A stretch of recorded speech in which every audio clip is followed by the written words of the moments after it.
Olá, tudo bem? Estamos aqui para um novo episódio do nosso podcast. Hoje, bastante especial, porque eu conto com a Dani, gestora e embriologista da clínica, Daniela Espínola. Ela é embriologista e biomédica e mestre em Ciências da Saúde pela Unifesp.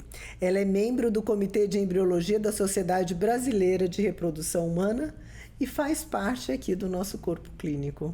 Que bom, Dani, ter você aqui com a gente para a gente poder bater esse bate-papo e para os nossos ouvintes te conhecerem ainda mais. Ai, doutora, muito obrigada. Que honra minha.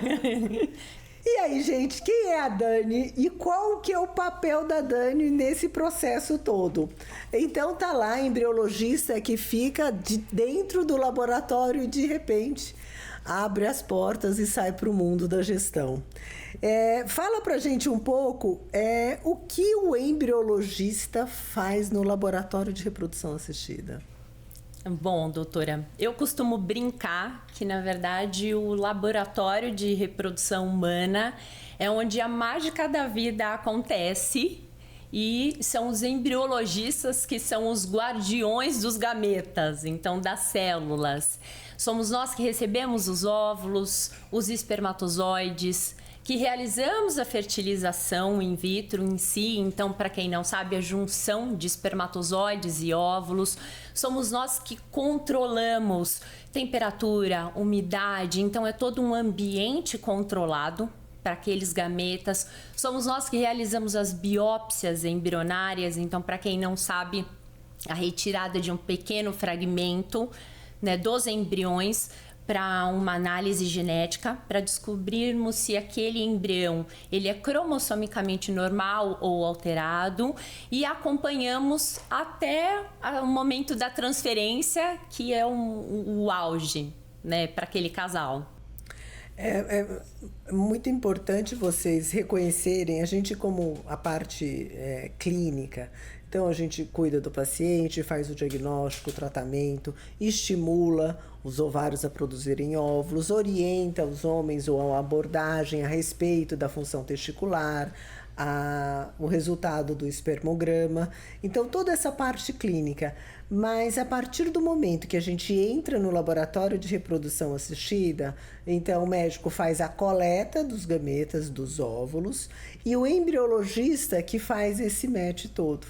E tem essa conexão entre a parte clínica e a parte laboratorial, e juntos a gente se conecta com vocês, pacientes, para que isso tudo flua e torne também compreensível, né? Porque é um mundo assim muito à parte, né, de tudo isso. E você, Dani, do lado da embriologia, e de repente você vai para a questão da gestão, você está aqui acompanhando toda a jornada dos nossos pacientes. Como que você orienta e como foi essa visão do embriologista agora na parte administrativa da clínica? Eu falo que é um presente. Para mim foi um presente essa mudança de vida. Porque antes eu trabalhava com células, o que é super importante, e eu passei a trabalhar com pessoas. Então hoje, com a consultoria que eu exerço aqui, eu consigo estar mais próxima das pacientes. Então eu consigo orientá-las, eu consigo acalmá-las, explicar, desmistificar o laboratório de reprodução humana, que muitas vezes parece ser um ambiente restrito, um ambiente extremamente técnico, e que elas ficam sem saber o que acontece dentro do laboratório. Então, o meu objetivo é fazer elas entenderem de uma forma tranquila tudo o que está acontecendo e trazer uma segurança para elas. Porque elas diminuem, com todo esse cuidado, diminui essa ansiedade para elas. Isso é extremamente importante, né, para a jornada como um todo, jornada da paciente. A Dani, gente, é a tradutora. Então, adorei. Ela traduz as letrinhas dos embriões no laboratório. E parece mágico a história que acontece no laboratório, mas tudo isso deve ser interpretado, classificado, e a gente precisa fazer mesmo essa tradução para aqueles envolvidos tomarem decisões importantes. Biopsiar, não biopsiar. Transferir, não transferir. Qual é a verdadeira chance que eu tenho de gravidez com esse embrião? O que significa B, C, A, 1, 2, 3, 4, 5? Então, são códigos, igual quando a gente lê um contrato, não é, gente? Para vocês, eu não sei se tem algum advogado assistindo a gente, aqueles juridiquês que a gente fala, aqueles termos jurídicos que a gente tem dificuldade de interpretar da mesma forma na área da saúde e também os códigos aí do laboratório, né, Dani? Sim. Que parece muito claro para você, mas é um aprendizado para quem não está nesse dia a dia, né? Porque é muito técnico, né, doutora? Então, é necessário você trazer essas classificações e mostrar de uma forma simplificada. E com isso, quando você explica, quando você faz, tem essa postura de sentar, de pegar um laudo, de conversar com eles, de passar essa informação, eles se tornam muito mais, se tornam protagonistas, eu acho que esse é o termo correto, da própria história deles. E é o que você falou, nós trazemos essa orientação e eles conseguem ter o poder da decisão entre vou biopsiar, não vou, em conjunto com você, com o médico do caso. Então é uma construção da jornada. As decisões, elas são compartilhadas, né? Então, a gente mostra os caminhos, as possibilidades e os envolvidos é que efetivamente tomam a decisão, mas quanto mais seguros, né, da informação, mais assertiva é essa decisão. E quais são as dúvidas mais frequentes dos pacientes? Nossa, doutora, são muitas dúvidas, mas se eu puder falar duas principais, acredito que eles têm dúvida como que um óvulo retirado, ele não vai dar origem a um embrião. Então, nem todos os óvulos se tornam um embrião? Acho que essa é a primeira pergunta. E depois, Dani, o que é um embrião de boa qualidade? Então, acho que eles têm muito esses questionamentos, né? E aí, explicando um pouco sobre essas perguntas, é normal, né, doutora, a gente ter alguns óvulos e nem todos se tornarem embriões. Existe uma questão biológica, uma questão de seleção natural, né? E o que acontece? Os óvulos, quando eles são retirados, para eles se tornarem embriões, existe várias etapas de desenvolvimento embrionário. Então, são muitos pontos que precisam acontecer, que precisam dar certo para que aquele óvulo ele se torne um embrião. E muitas vezes a falha de desenvolvimento embrionário, que é algo natural e biológico. E acontece no corpo da mulher. Exatamente, isso que acontece também. A verdade é que a gente fica, né, na adolescência, iniciando a atividade sexual, morre de medo de engravidar. Depois descobre que é dificílimo, gente, engravidar. Sim, que são tantos fatores envolvidos. E o que a Dani está falando desse encontro do óvulo do espermatozoide que acontece no laboratório, no corpo da mulher, acontece na tuba uterina. Então, imagina que meu corpo é o útero, meu braço é a tuba e aqui assim está o ovário. Então, o óvulo e o espermatozoide, eles vão se encontrar aqui na tuba uterina. E da tuba até efetivamente o útero, são de 5 a 7 dias e é exatamente esse o período que o embrião fica no laboratório. Então, quer dizer, o que a Dani está dizendo em relação a nem todo óvulo fertilizado, que o espermatozoide entrou, vai se transformar no embrião, na tuba uterina da mulher, isso também acontece. Isso significa que se um casal tem dificuldade para engravidar, a gente não sabe quantos embriões formaram na tuba uterina, mas que efetivamente não se desenvolveram e chegaram no útero, ou chegaram no útero e não se implantaram. A gente não tem um controle disso na natureza. E no laboratório você tem um retrato disso, né, Dani, do que está acontecendo. Exatamente isso. Numa gestação em casa, por exemplo, muitas vezes a mulher nem vai ficar sabendo. né, que isso aconteceu. Nem tem um atraso, gente, Nem da tem um menstruação. atraso. Porque só vai ter o atraso se iniciou o processo de fixação. Se ao longo da tuba ele parou, Sim. ninguém vai saber de nada. Sim, exatamente. No laboratório você acaba visualizando isso, você tem esse controle maior. Esse acolher, esse seu momento de tradutora, né, nessa jornada, como você vê isso e a resposta disso nas pessoas envolvidas, não? Como elas veem essa assistência que você dá?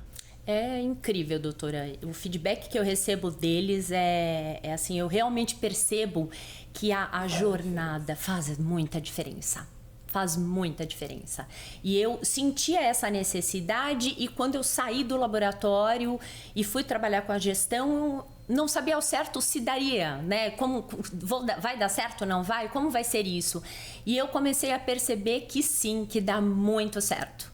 Que essa explicação, esse acolhimento, isso dá base para eles, na verdade, caminharem durante a jornada. Né? Então eles se tornam mais seguros, eles se tornam mais tranquilos, eles conseguem entender o que está acontecendo de verdade, se tornam muito mais conscientes e com do isso... processo. Exatamente, doutora, exatamente isso.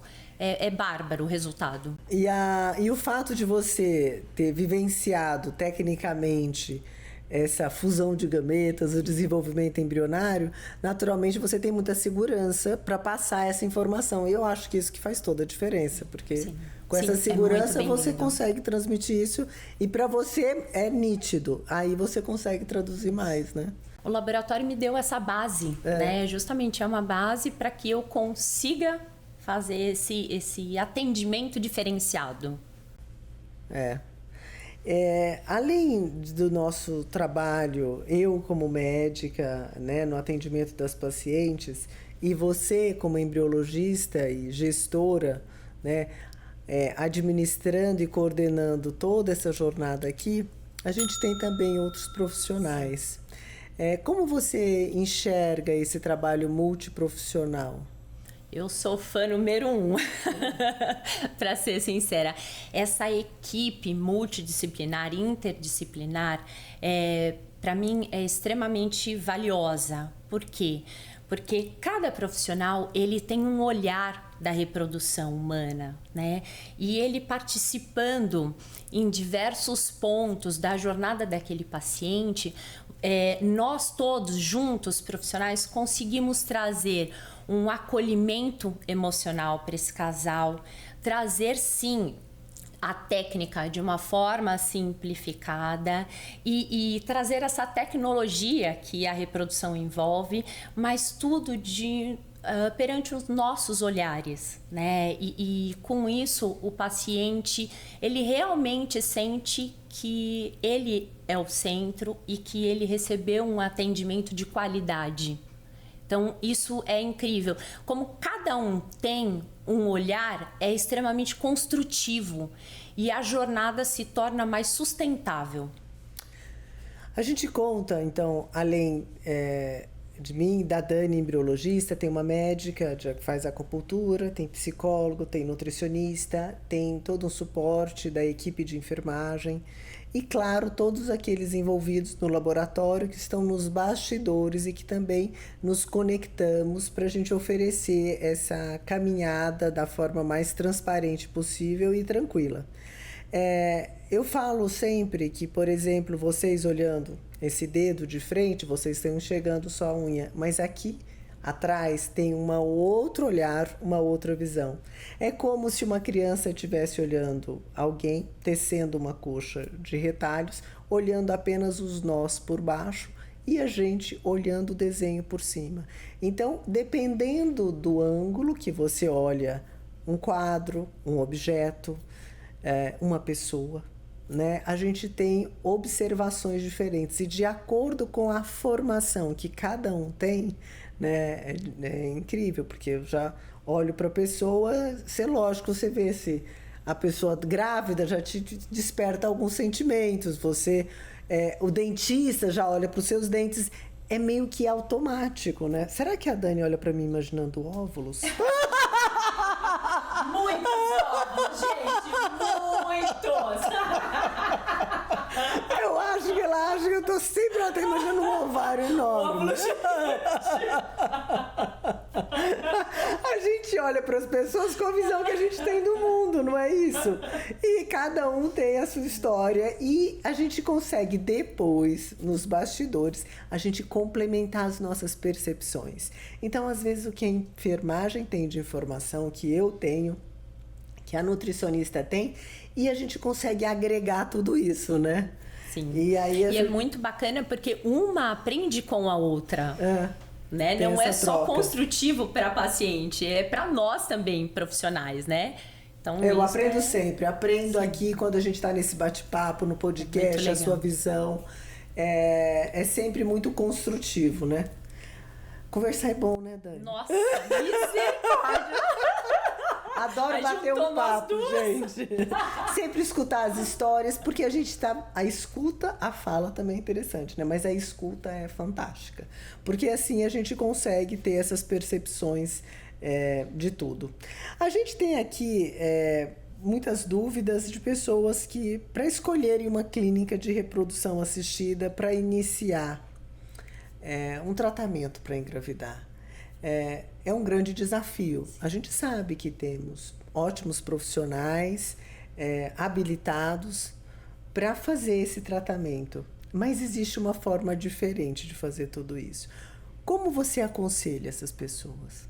Olha, doutora, a reprodução humana, ela requer uma entrega muito grande, né, daquele casal, e ela requer muita paciência. Então, é um grande desafio para aquele casal. E se eu puder dar um conselho para eles, procurem pessoas, primeiro, se entreguem à jornada, vivenciem essa experiência e encontrem profissionais e pessoas que estejam olhando para o mesmo objetivo que vocês. Que vocês sintam esse acolhimento, esse propósito. Porque existem muitos profissionais no mercado, mas existem alguns que você sente que ele tem um propósito, que eles estão olhando para o mesmo objetivo, que é o bebê em casa. E é o que a gente correndo fala. No shopping. Exatamente. Se pendurando na janela, se for o caso.